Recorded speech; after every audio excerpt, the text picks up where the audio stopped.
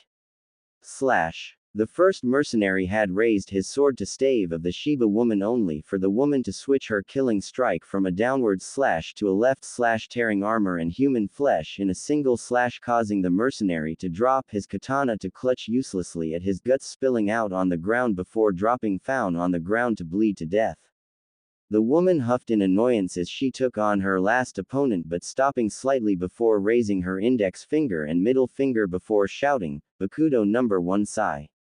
As if by an invisible force, the mercenaries